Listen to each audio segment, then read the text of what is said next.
Hello વિદ્યાર્થી મિત્રો, એજ્યુકટેકનો ચેનલમાં આપનું સ્વાગત છે।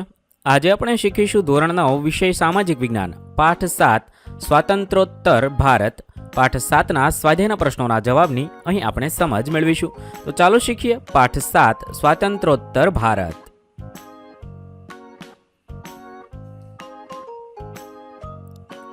પ્રશ્ન નંબર 1, નીચેના પ્રશ્નોના જવાબ આપો। સવાલ નંબર 1, દેશી રાજ્યોના વિલીનીકરણ અંગે સંક્ષેપમાં માહિતી આપો। તો સ્વરાજ મળ્યું ત્યારે ભારતમાં નાના મોટા મળીને કુલ 562 દેશી રાજ્યો હતા। તેમનું ક્ષેત્રફળ સ્વતંત્ર ભારતના કુલ ક્ષેત્રફળ પૈકી 48% હતું। તેમની કુલ વસ્તી દેશની સમગ્ર વસ્તીના લગભગ 5મા ભાગ જેટલી હતી। કાશ્મીર, હૈદરાબાદ અને મૈસૂર મોટા રાજ્ય હતા। બધા દેશી રાજ્યોના રાજાઓ તેમજ નવાબોને ભારતીય સંઘમાં જોડાવા માટે સમજાવવા એ ભગીરથ કાર્ય હતું। આ કાર્ય ઝડપથી પૂરું કરવાનું હતું। સૌપ્રથમ ભાવનગરના મહારાજા કૃષ્ણકુમાર સિંહે 15મી જાન્યુઆરી 1948ના રોજ ભાવનગરમાં જવાબદાર સરકાર શરૂ કરી। સરદાર પટેલના પ્રયત્નથી સંયુક્ત સૌરાષ્ટ્ર રાજ્યની રચના થતાં ભાવનગર રાજ્ય 15 ફેબ્રુઆરી 1948માં તેમાં વિલીન થઈ ગયું હતું। સરદાર પટેલ અને તેમના સચિવ વીપી મેનનની મદદથી તેમણે દેશી રાજ્યો માટે એક જોડાણ ખત અને જૈસે થે કરારનો મુદ્દો તૈયાર કરવામાં આવ્યો। સરદાર વલ્લભભાઈ પટેલે વ્યવહારુ બુદ્ધિથી લગભગ બધા દેશી રાજ્યોની ભારતમાં વિલીનીકરણની પ્રક્રિયા શરૂ કરી। સરદાર પટેલે દેશી રાજાઓને અપીલ કરી કે તેમના શાસન હેઠળની પ્રજા અને ભારતીય સંઘના હિતમાં તેઓ પોતાના રાજ્યોનો સ્વેચ્છાએ ત્યાગ કરે અને એક મજબૂત, અખંડ અને સમૃદ્ધ ભારતનો પાયો નાખવામાં સહકાર આપે। સરદાર પટેલે ભારત સરકાર વતી રાજાઓને તેમના સલિયાણા, દરજ્જો, હક્કો અને હિતોના રક્ષણની ખાતરી આપી। સરદાર વલ્લભભાઈ પટેલે રજૂ કરેલા મુસદ્દાથી રાજાઓ સંતુષ્ટ થયા। આથી જમ્મુ કાશ્મીર, જૂનાગઢ અને હૈદરાબાદના શાસકો સિવાયના બધા જ 159 રાજાઓએ 15મી ઓગસ્ટ 1947 પહેલાં જ જોડાણ ખત પર હસ્તાક્ષર કરી પોતાના રાજ્યો અને રિયાસતોને ભારતીય સંઘ સાથે જોડી દીધા હતા। જમ્મુ કાશ્મીર, જૂનાગઢ અને હૈદરાબાદના જોડાણના પ્રશ્નો જુદી રીતે ઉકેલવામાં આવ્યા। જૂનાગઢના નવાબ સામે લશ્કરી કાર્યવાહી તેમજ પ્રજાની પ્રબળ ઈચ્છા શક્તિ વડે જૂનાગઢને ભારતીય સંઘ સાથે જોડી દેવામાં આવ્યું। હૈદરાબાદના નિઝામ સામે પોલીસ પગલું ભરીને હૈદરાબાદને ભારતીય સંઘ સાથે જોડી દેવામાં આવ્યું હતું। આઝાદી પછી પાકિસ્તાને જમ્મુ કાશ્મીર પર આક્રમણ કર્યું। એ સમયે કાશ્મીરનું રક્ષણ કરવા ભારત સરકારની મદદ મેળવવા રાજા હરિસિંગે તાત્કાલિક જોડાણ ખત પર સહી કરી જમ્મુ કાશ્મીરને ભારતીય સંઘ સાથે જોડી દીધું હતું। 2. હૈદરાબાદ અને જૂનાગઢના રાજ્યો ભારતીય સંઘમાં કેવી રીતે ભળ્યા તેની સંક્ષેપમાં ચર્ચા કરો। તો લખી શકાય, હૈદરાબાદ વિશે ભારતને સ્વરાજ્ય મળ્યું એ પૂર્વે હૈદરાબાદના નવાબ નિઝામે ભારતીય સંઘથી સ્વતંત્ર રહેવાની ઈચ્છા પ્રગટ કરી અને પોતાના રાજ્યને 15મી ઓગસ્ટના રોજ સ્વતંત્ર જાહેર કર્યું। સરદાર પટેલે નિઝામને સમજાવવા તેની સાથે વાટાઘાટો શરૂ કરી। તેમણે નિઝામ વતી વાટાઘાટો કરનાર અધિકારીઓને સ્પષ્ટ જણાવી દીધું કે હૈદરાબાદના લોકો ભારતીય સંઘ સાથે જોડાવાની તીવ્ર ઈચ્છા ધરાવે છે, તેથી તેમની ઈચ્છા મુજબ હૈદરાબાદનું ભારતીય સંઘ સાથે જોડાણ કરવું એ સૌના હિતમાં છે। એ સમયે નિઝામના અધિકારીઓએ અને તેની સેનાએ પ્રજા પર ત્રાસ ગુજારવાનું શરૂ કર્યું। લોકોને એમાંથી બચાવવા માટે ભારત સરકારે હૈદરાબાદ સામે 18મી સપ્ટેમ્બર 1948ના રોજ પોલીસ પગલું ભરીને તેને ભારતીય સંઘ સાથે જોડી દીધું। નિઝામે શરણાગતિ સ્વીકારી। નિઝામને તેના હિતોના રક્ષણની બાંહેધરી આપવામાં આવી। આ કામગીરીમાં શ્રી કનૈયાલાલ મુનશીએ મહત્વની ભૂમિકા ભજવી હતી। જૂનાગઢ વિશે જોઈએ તો જૂનાગઢના નવાબે આઝાદીના દિવસે જ જૂનાગઢનું પાકિસ્તાન સાથે જોડાણ કર્યું। પાકિસ્તાને તેને મંજૂર કર્યું। સરદાર પટેલે જૂનાગઢના નવાબ સામે પગલાં લેવાનું નક્કી કર્યું। મુંબઈમાં જૂનાગઢના નાગરિકોએ જૂનાગઢને ભારતીય સંઘમાં જોડાવા માટે આરજી હકુમત નામની સંસ્થાની સ્થાપના કરી। સૌરાષ્ટ્રના બધા રાજ્યો લોકોએ નવાબના પાકિસ્તાન સાથેના જોડાણનો વિરોધ કર્યો। જૂનાગઢના નવાબે રાજ્યની પ્રજાને ત્રાસ આપવા માંડ્યો। ભારતના સૈન્ય અને નૌકાદળે જૂનાગઢને ચોતરફી ઘેરી લીધું। આખરે નવાબ પોતાની સલામતી માટે પાકિસ્તાન ભાગી ગયો। ભારત સરકારે 9મી નવેમ્બર 1947ના રોજ જૂનાગઢનો કબજો લીધો। એ પછી લોકમત લેવાતા લોકોએ જૂનાગઢને સંપૂર્ણપણે ભારતીય સંઘ સાથે જોડી દેવાની તરફેણ કરી। આમ સરદાર પટેલની કુનેહ અને જૂનાગઢના નાગરિકોની પ્રબળ ઈચ્છા શક્તિ વડે જૂનાગઢનું ભારતીય સંઘ સાથે જોડાણ થયું। સવાલ નંબર 3, દીવ, દમણ અને ગોવાના ભારતીય સંઘમાં જોડાણની માહિતી આપો। ઈસવીસન 1950માં ભારત સાર્વભૌમ પ્રજાસત્તાક રાષ્ટ્ર બન્યું. એ સમયે ગોવા, દીવ અને દમણ પોર્ટુગીઝોના સંસ્થાનો હતા. એ સંસ્થાનો ભારતને સોંપી દેવા ભારત સરકારે સમજાવટ અને વાટાઘાટો દ્વારા બહુ પ્રયત્ન કર્યા, પરંતુ તેનું કોઈ પરિણામ ન આવ્યું. ગોવાને ભારતીય સંઘમાં જોડી દેવા લોકોએ ઉગ્ર આંદોલન શરૂ કર્યું. લોકોએ મોટા પાયા પર સત્યાગ્રહ કર્યો. તિરંગો ધ્વજ ફરકાવવા બદલ પોર્ટુગીઝ સરકારે સેંકડો સત્યાગ્રહીઓની ધરપકડ કરી. 15મી ઓગસ્ટ 1955ના રોજ લોકોએ ગોવા મુક્તિ આંદોલન કરી ગોવા, દીવ અને દમણમાં પ્રવેશવાનો પ્રયત્ન કર્યો. પોર્ટુગીઝ સત્તાવાળાઓ સાથેની અથડામણમાં અનેક સત્યાગ્રહીઓ શહીદ થયા. વાટાઘાટો, સમજાવટ અને સત્યાગ્રહ જેવા શાંત પ્રયાસો દ્વારા સફળતા નહીં મળે એમ માનીને ભારત સરકારે ગોવા, દીવ અને દમણને મુક્ત કરવા જનરલ ચૌધરીના નેતૃત્વ હેઠળ ઓપરેશન વિજય નામનું લશ્કરી અભિયાન શરૂ કરવાનો નિર્ણય લીધો. 18મી ડિસેમ્બર 1961ના રોજ લશ્કરે અભિયાન શરૂ કર્યું. ભારતના લશ્કરી દળોએ ગોવા, દીવ અને દમણમાં પ્રવેશ કર્યો.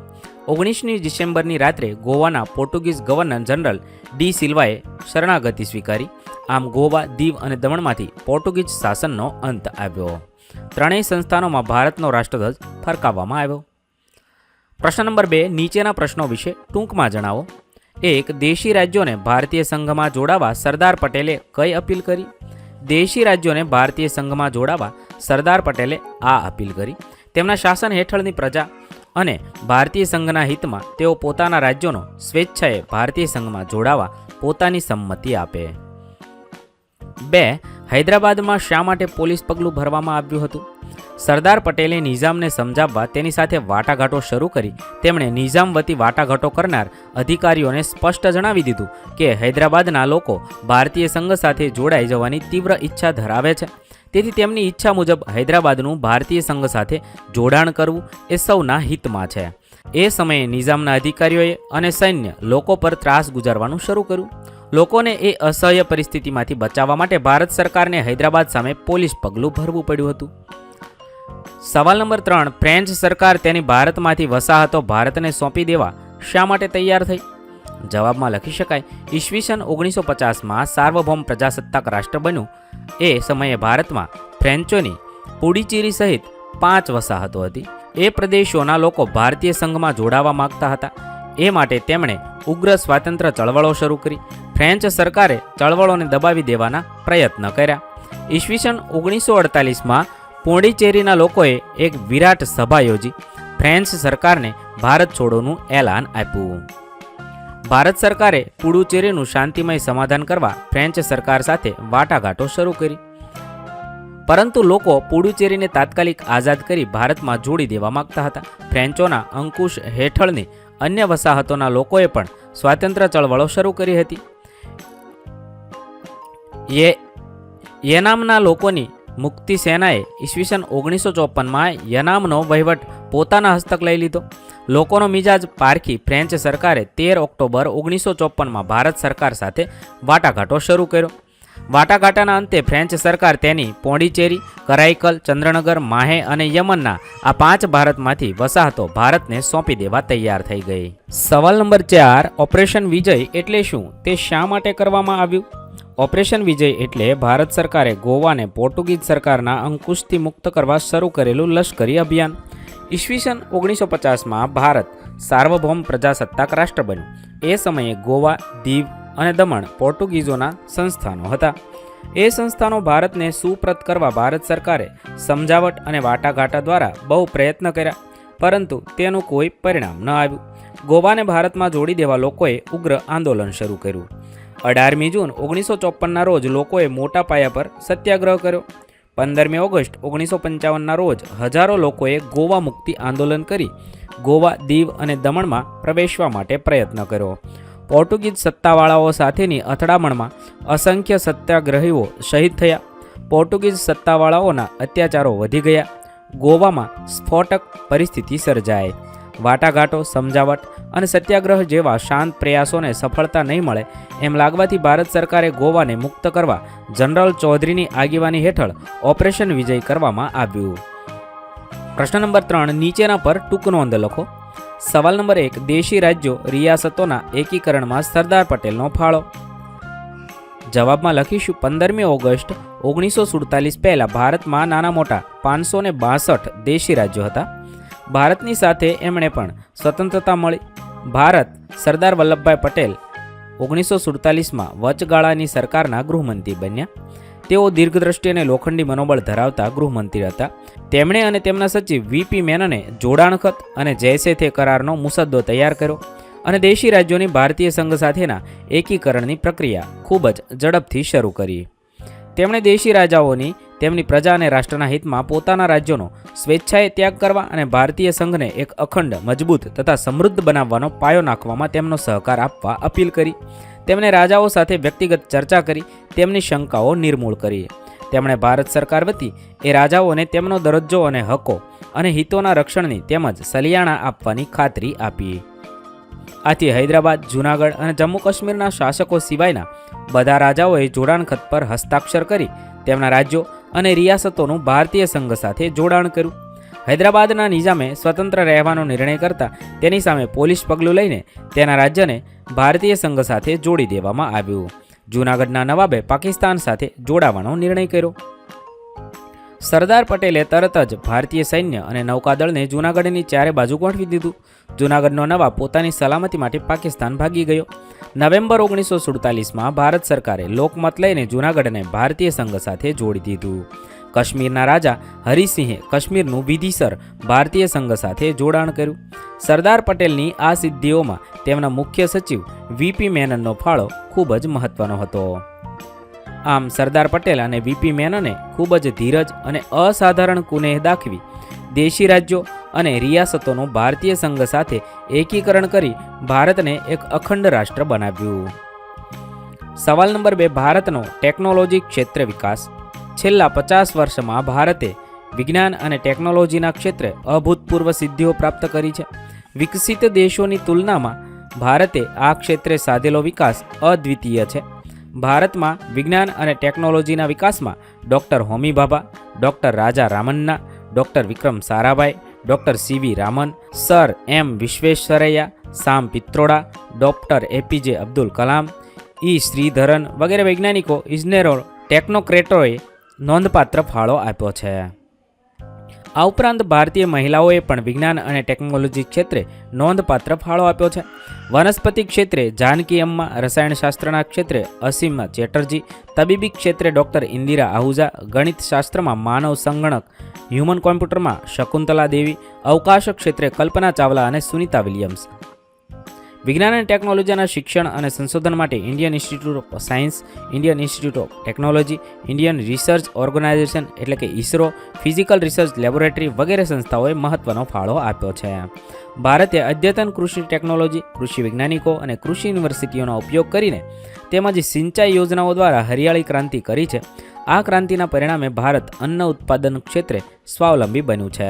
પરમાણુ વિજ્ઞાન અને ટેકનોલોજીમાં ભારતે હરણફાળ ભરી છે. ભારતે ભાભા પરમાણુ ક્ષેત્ર સંશોધન, વૈજ્ઞાનિકો, ઇજનેરો અને ટેકનોલોજીના સંયુક્ત પ્રયાસથી અદ્યતન પરમાણુ મથકો ઊભા કર્યા છે. ભારતે પરમાણુ બોમ્બ અને વિવિધ અંતરના મિસાઇલો વિકસાવ્યા છે. દેશના સંરક્ષણ માટે ભારતે રાજસ્થાનમાં પોખરણ ખાતે 2 વખત સફળ પરમાણુ પરીક્ષણ કર્યા છે. ભારતે અવકાશ સંશોધન ક્ષેત્રે અસાધારણ સિદ્ધિઓ પ્રાપ્ત કરી છે. ભારતે આર્યભટ્ટ, ભાસ્કર, રોહિણી જેવા ઉપગ્રહો અવકાશમાં છોડવા છે તેમજ ઉપગ્રહો છોડવા માટેના વ્હીકલ વિકસાવ્યા છે. છેલ્લા એક જ દાયકામાં ભારતે ટેલિકોમ્યુનિકેશન અને માહિતી ટેકનોલોજી ક્ષેત્રે અદ્વિતીય પ્રગતિ સાધી છે. દેશમાં telephone, mobile telephone, TV, computer વગેરે ઉપકરણોનો ઉપયોગ ઉત્તરોત્તર વધતો જાય છે. આ ઉપરાંત ભારતમાં ઉદ્યોગો, ઉર્જા, કૃષિ, આરોગ્ય વગેરે ક્ષેત્રોમાં બાયોટેકનોલોજીનો ઉપયોગ પણ સતત વધી રહ્યો છે. ત્યારબાદ ત્રીજું છે હરિયાળી ક્રાંતિ. ટૂંક નોંધ છે વિદ્યાર્થી મિત્રો, જવાબ લાંબો થશે તેથી તમે વિડીયો પોઝ કરી જવાબ લખી શકો છો. ભારતમાં કૃષિ ક્ષેત્રે આવેલા ટેકનિકલ અને સંસ્થાગત સુધારાઓને પરિણામે દેશ અન્ન ઉત્પાદનમાં સ્વાવલંબી બન્યો છે. દેશમાં કૃષિ ઉત્પાદન ઘણું વધ્યું છે. આ ઘટના હરિયાળી ક્રાંતિ કહેવાય છે. ભારતે હરિયાળી ક્રાંતિ સાધી એની પાછળ રહેલા કારણો જોઈએ તો મોટા જળાશયો અને બંધોમાંથી કાઢેલી નહેરો વડે વિકસાવવામાં આવેલી સગવડો, અદ્યતન કૃષિ ટેકનોલોજીનો ઉપયોગ, કૃષિ સંશોધન સંસ્થાઓ, પ્રયોગશાળાઓ અને કૃષિ યુનિવર્સિટીઓ દ્વારા મળતું સંશોધન માર્ગદર્શન, ઉત્તમ બિયારણો, રાસાયણિક ખાતરો, જંતુનાશક દવાઓ, વીજળી, પંપસેટ, ટ્રેક્ટરની ખરીદીમાં ખેડૂતોને અપાતી રાહતો, ખેડૂતોને આર્થિક લોન કે સબસિડી સ્વરૂપે અપાતી નાણાકીય સહાય, ખેડૂતોને વર્તમાનપત્ર, આકાશવાણી, દૂરદર્શન અને કૃષિ મેળાઓ દ્વારા કૃષિની વૈજ્ઞાનિક પદ્ધતિઓ અંગે અપાતું માર્ગદર્શન જિલ્લા કક્ષાએ સ્થપાયેલા ખેડૂત તાલીમ કેન્દ્ર છે. ત્યારબાદ ચોથું છે પ્રદેશવાદ. ભારત દેશ અનેક વિવિધતાઓ ધરાવે છે. વિવિધ ધર્મો, ભાષાઓ, જાતિઓ, જ્ઞાતિઓ અને સંસ્કૃતિઓ ધરાવતા લોકો સદીઓથી એક સાથે રહેતા હોવાથી તેમની વચ્ચે ભાવાત્મક એકતા છે. ભારતીય સમાજમાં વિદેશી પ્રજા અને તેમના સાંસ્કૃતિક મૂલ્યોનો સમન્વય થયો છે. એ પ્રજા જે પ્રદેશમાં લાંબા સમયથી વસવાટ કરતી હતી તેમને ત્યાંની ભૂમિ માટે એક પ્રકારની લાગણી જન્મી. તેને પ્રદેશવાદની ભાવના કહે છે. પ્રદેશવાદના ઉદ્ભવ અને વિકાસ માટે મુખ્યત્વે ભાષા, જાતિ અને ધર્મ આ ત્રણેય પરિબળો જવાબદાર છે. ભાષાવાદે પ્રદેશવાદને ઉત્તેજન આપ્યું છે. ઉત્તર ભારતમાં હિન્દી ભાષી પ્રજામાં અને દક્ષિણ ભારતમાં બિન હિન્દી ભાષી પ્રજામાં પ્રદેશવાદની લાગણી તીવ્ર છે. ઉત્તર પૂર્વ ભારતના રાજ્યોમાં એક જ કોમની બહુમતી છે. આ પ્રજા પોતાનો અલગ ધર્મ પાળે છે. દાખલા તરીકે નાગાલેન્ડ, મિઝોરમ, મણિપુર, મેઘાલય, અરુણાચલ પ્રદેશ વગેરે રાજ્યોની પ્રજાના રીતિ રિવાજો, પરંપરા, જીવનશૈલી, વ્યવસાય વગેરેમાં વિવિધતા પ્રવર્તે છે. તેમનામાં ધર્મને કારણે પ્રદેશવાદની ભાવના જન્મી છે. પ્રદેશવાદના જાતિવાદના પરિબળને કારણે પંજાબ અને હરિયાણાની રચના થઈ. બિહારમાંથી ઝારખંડ અને મધ્યપ્રદેશમાંથી છત્તીસગઢ અને ઉત્તર પ્રદેશમાંથી ઉત્તરાખંડ રાજ્ય આ જ કારણે રચાયા છે. આજે મહારાષ્ટ્રમાંથી અલગ વિદર્ભ રાજ્ય રચાવાની માગણી થઈ રહી છે. પ્રદેશવાદની સંકુચિત લાગણીઓનો વિચાર વધતો જાય છે. કેટલાક પ્રદેશો, રાજ્યોમાં નેતાઓ અને કેટલાક બળવાખોર જૂથો લોક લાગણીને ઉશ્કેરી પ્રદેશવાદને ઉત્તેજન આપે છે. આ પરિબળો દેશની રાષ્ટ્રીય એકતા અને અખંડિતતા માટે નુકસાનકારક છે. 5. પ્રાદેશિક અસમાનતા. ભારતમાં વિદેશી શાસકોએ જે પ્રદેશોમાં પોતાને આર્થિક લાભ થયો નહોતો તે પ્રદેશોમાં વિકાસના કામો કર્યા નહીં. પરિણામે એ વિસ્તારોમાં પ્રાદેશિક અસમાનતા સર્જાઈ હતી. ભારતની ભૌગોલિક વિશાળતા અને ભિન્નતાઓને કારણે દેશના જુદા જુદા પ્રદેશો અને રાજ્યોનો સમતોલ આર્થિક વિકાસ થયો નથી. દેશમાં વિવિધ પ્રદેશોમાં પ્રવર્તતી કુદરતી સંસાધનોની વિષમતાઓને કારણે બધા પ્રદેશોનો ઔદ્યોગિક ક્ષેત્રે અને કૃષિ ક્ષેત્રે એક સરખો વિકાસ થયો નથી. આઝાદી પછી ભારતનો આર્થિક, સામાજિક અને અન્ય ક્ષેત્રોમાં સમતોલ વિકાસ સાધવા માટે આયોજન પંચ હવે નીતિ આયોગની રચના થઈ. તેનો મુખ્ય હેતુ જુદા જુદા પ્રદેશોનો સમતોલ આર્થિક સહિત અન્ય ક્ષેત્રોમાં વિકાસ સાધવાનો હતો. પરંતુ પ્રદેશવાદના દબાણો, રાજકીય કારણોથી વિકાસ યોજનાઓ પોતાના પ્રદેશમાં લઈ જવાની ખેંચતાણ, વિકાસ માટેના સ્ત્રોતો વગેરે અનેક પરિબળોને લીધે દેશના બધા પ્રદેશોનો સમતોલ આર્થિક વિકાસ સાધવામાં નોંધપાત્ર સફળતા મળી નથી. આથી સમતોલ વિકાસની બાબતોમાં સમાનતા પ્રવર્તતી જોવા મળતી નથી. ભારતના જુદા જુદા રાજ્યોમાં માથાદીઠ આવક, સાક્ષરતાનો દર, આરોગ્ય અને શિક્ષણ સેવાઓ, ઔદ્યોગિકરણની માત્રા, વાહન વ્યવહાર અને સંદેશા વ્યવહારની સગવડો, શહેરીકરણનો દર વગેરે બાબતોમાં અસમાનતાઓ પ્રવર્તે છે. તેથી દેશમાં વિકસિત, મધ્યક, વિકસિત, અલ્પ અને અવિકસિત રાજ્યો જોવા મળે છે. કેટલાક રાજ્યોના આંતરિક પ્રાદેશિક વિકાસમાં પણ અસમાનતા જોવા મળે છે. મહારાષ્ટ્ર વિકસિત રાજ્ય છે, પણ તેના વિદર્ભ અને મરાઠાવાડના વિસ્તારો પછાત છે. આંધ્રપ્રદેશ રાજ્યમાં રાયલસીમા, તેલંગાણા રાજ્યના કેટલાક વિસ્તારો અલ્પ વિકસિત છે. ભારતના કેટલાક રાજ્યો કૃષિ વિકાસમાં તો કેટલાક રાજ્યો ઔદ્યોગિક વિકાસમાં અગ્રેસર છે. આમ રાજ્યો વચ્ચે ઘણી બાબતોમાં અસમાનતાઓ પ્રવર્તે છે.